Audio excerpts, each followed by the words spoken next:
Good evening, everyone. I'm Nick Burns. It's a pleasure to be here. On 9/11, I was a very new American ambassador to NATO. I'd been there for 10 days. And when we were hit hard, 3,000 people dead in New York City and Pennsylvania and Washington, D.C., my phone started to ring. The Canadian ambassador, the French ambassador to NATO, the UK ambassador, the Dutch ambassador. We want to help. What can we do?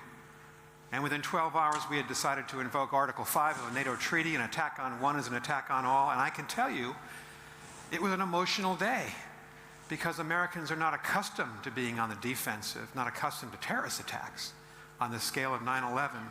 All of our NATO allies stood up that day and they supported us. It was emotional. And I felt grateful. And I feel grateful now. And that's why I support NATO.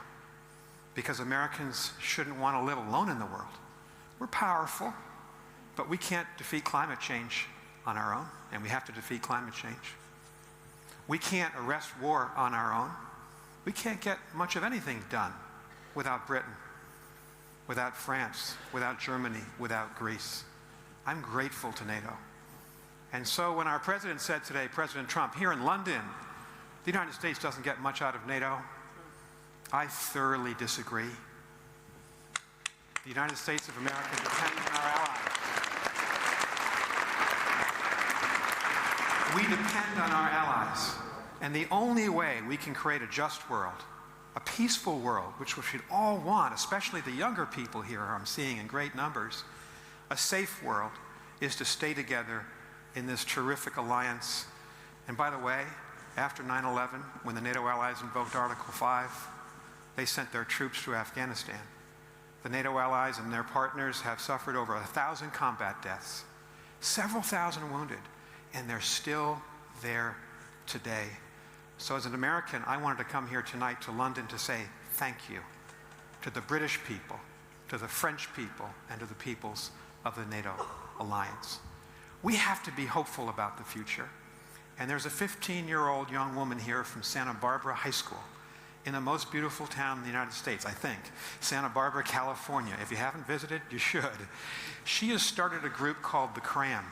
She's trying to get young kids interested in being active, in being in the arena, in standing up for what they believe in, and registering to vote. And I want to introduce you to her because she's a member of Generation Z, Gen Z, and she gives my hope that younger people can lead us forward. So please join me in welcoming Olivia Seltzer.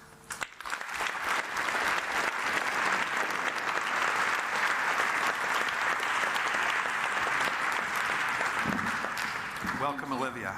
Thank you. This is the NATO Death Star, as we call it. Thank you. I would like to start off by introducing you to my generation. We are young, between the ages of 4 and 24. We spend an average of 7 hours on our phones each day. We are the most ethnically diverse generation yet. We go by many names: the I generation, the founding generation, the Hamilton, yes, Hamilton is in the musical, generation. But mostly, we go by Generation Z. There's a running joke among Gen Zers that we are just stuck in this constant state of panic and depression, that we experience this never-ending sense of impending doom. And I think that's really a feeling that's been instilled in us from the very beginning. It's something I've tried verbalizing to my parents a number of times. We have grown up in a post-9/11 world where terror attacks are, at times, a daily occurrence, where school shootings, at least in the United States, are expected among almost every student, where climate change is always looming, a ticking clock that seems far too quiet, threatening our futures. In fact, it's estimated that in about a decade, we will have run out of time to halt the effects of climate change. I will be 25. My kindergarten class at my public elementary school was twice the size of nearly every other grade. Our classrooms were bursting at the seams. We were in the middle of a recession, and few families could afford private schools. I was single digits when the first iPhone came out. Since then, there have been countless studies on the effects technology and social media have on our still developing brains. I live in a world where cyberbullying is rampant, and mental illness claims more and more victims. So I think it's very fitting that my generation is Generation Z, the last generation. But my generation's story is not only one of pain and loss and suffering. My generation's story is one of hope. Because despite all this, despite the million different things so terribly wrong with our world, things that only seem to be getting so much worse, studies show my generation continues to be more optimistic than any other. Yes, really. Now let me tell you my story. My great-grandparents were Jews living in the Soviet Union under Joseph Stalin. In the early 1900s, they were forced to flee due to the pogroms, or mass killings of Jews. As refugees, they searched for a new home. Only 3 countries offered to take them in: Mexico, Cuba, and Argentina. My great-grandparents decided to escape to Mexico City and gave birth to my grandfather, Oscar. His first languages were Yiddish and Spanish. He would go on to speak 7. When he was in his early 20s, Oscar immigrated to the United States, where he illegally overstayed his visa. So my family story is not just one of refugees and religious persecution, but also one of undocumented immigrants, illegal aliens. Oscar eventually gained citizenship and made a life for himself in Los Angeles, where he and his wife, the granddaughter of Jews who had also fled the Soviet Union, gave birth to my father. I never met Oscar. He passed away before I was born. But his legacy lives on in my younger brother, who carries his name. My family now lives in Santa Barbara, California. I've never been to Mexico, nor Russia. But my family story has connected me to the world in unimaginable ways. Right now, immigration is one of the most talked about and controversial topics in the world. And in the United States, hate crimes are on the rise, with the majority targeting Jews. I'm not alone in this connection. When the 2016 US presidential election took place, there was a palpable sense of fear at my junior high school. The majority of the students are Latinx, and many of their parents are undocumented immigrants from Central America. So there was this sense that what was happening in our government was impacting us all in a very big way. After the results came out, all anyone could talk about was the election. As someone who has always been very political, I was even more activated by this event. And I could see that others were too. The election exposed the massive interest my generation has in the news and in politics. But there was an equally massive problem. My generation wasn't reading or watching the news, which left this massive interest without an outlet. It's not hard to understand why. If you read the news, any news, the reporters and journalists are all going to be adults. Similarly, their intended reader is not going to be someone of my age group. Try watching the news, and you'll see ads for fighting hair loss. While that might be a problem for me eventually, it's certainly not one now. And that's because, yet again, no one is expecting someone of my age to be consuming the news. This creates media that's completely inaccessible for teens and young adults, not just because the news is not intended for us, but also because, unfortunately, it's not very understandable or engaging for my generation. I saw this as a huge problem for a variety of reasons. Every day, something goes on in the world that affects countless lives. And if we don't know about these things, we're doing a serious disservice to the people being affected for a very big reason. You can't change the world unless you know about it. Meaning, how can we be expected to create change if we don't even know where change needs to be made? The short answer is, you can't. That's why, in February of 2017, I founded the solution, the Cram. Each morning, I wake up at 5 a.m. to read the news, create relevant stories, and rewrite them in a way that relates and connects to 13 to 30-year-olds. Then, I send it out in a quick, informational, and witty email or text.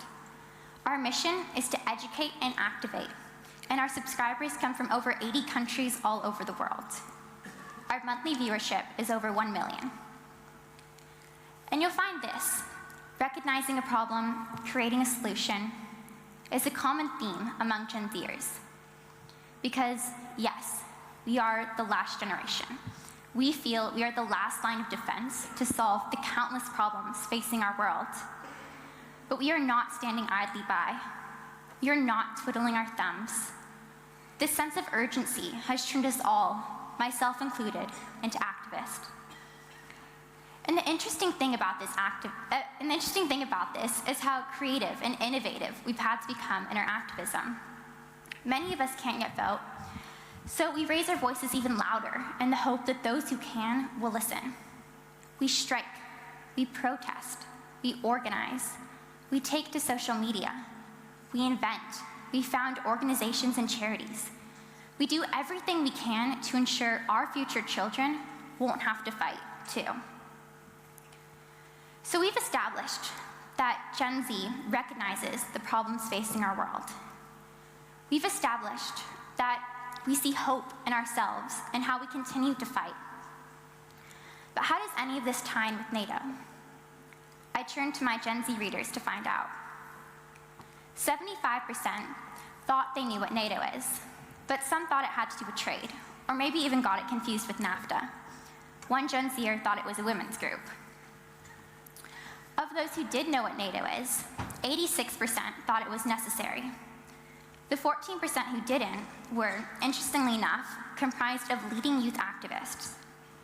And furthermore, those who did know what NATO is knew very, very little, on average ranking their knowledge a 2 out of 10. 76% of those who did know what NATO is did not think NATO does enough to address world issues. But alternately, almost no one knew that NATO counts environmental safety and climate change as some of its focuses. The biggest overarching theme I saw was one of disconnect. And here is my theory on why. My generation is young. We are used to being locked out of the system due to our age.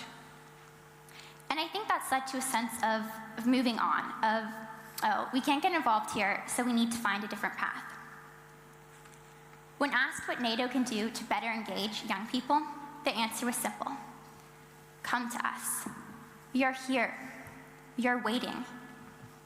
All we want is for older generations to listen and take action. We are doing the work. We are gathered en masse in classrooms and on social media. We want to get involved, so give us a way. Give us opportunities to become part of the conversation at NATO, precisely like you're doing by having me up on the stage here today.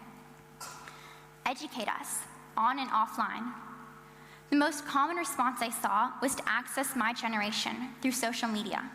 The work you are doing is relevant, but we just don't know about it. Or, moreover, as with traditional media, we feel it isn't accessible or intended for us. And if you want to know how to respond to these issues we so deeply care about, such as climate change and gun control, you have immense power. You are the policymakers, the world leaders. As much as we protest and organize and create, at the end of the day, our fate is in your hands.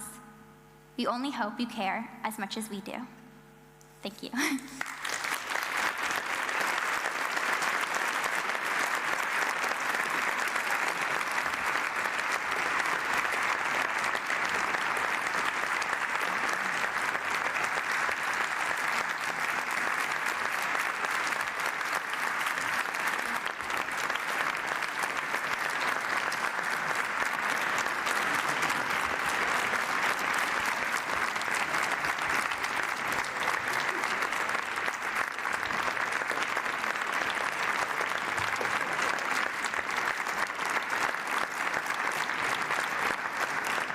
Olivia, thank you for that fantastic presentation, particularly for that very personal view.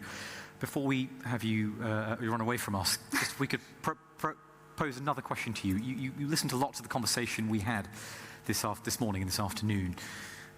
Did you feel anything was missing as we look ahead, we look at the next iteration of this, and the next time we have these discussions?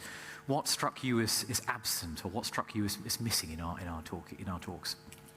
I thought it was really great that so many of the speakers we heard actually did talk about young people and actually included young people in what they were speaking about. But I think the one thing that I felt was missing was that they were saying that they wanted young people to get involved, which is great. Of course, I want young people to get involved. But from my perspective, we already are involved. We already, as I mentioned in my speech, we already are doing the work. But we feel like this isn't being reciprocated from government officials, that they're not coming to us and wanting to work with us and actually listening to what we have to say. So I would say that that was the one thing I felt was missing, was the recognizing that we already are doing these different things and getting involved and taking action, but we would like for people to start listening. That's a fantastic takeaway for the officials in this room, who I'm sure will be listening very carefully. Thank you so much. Thank you. Thank you.